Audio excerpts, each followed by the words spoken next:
ఎవరు ఎవరికి తోడవుతారో ఎప్పుడెందుకు విడిపోతారో మమతను కాదని వెళతారు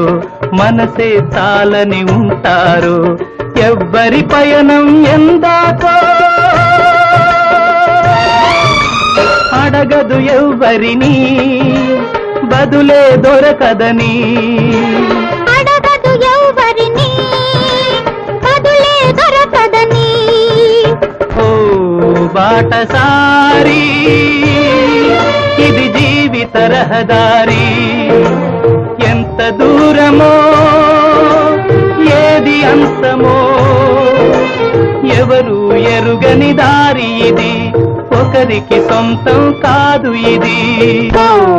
బాటసారి ఇది జీవిత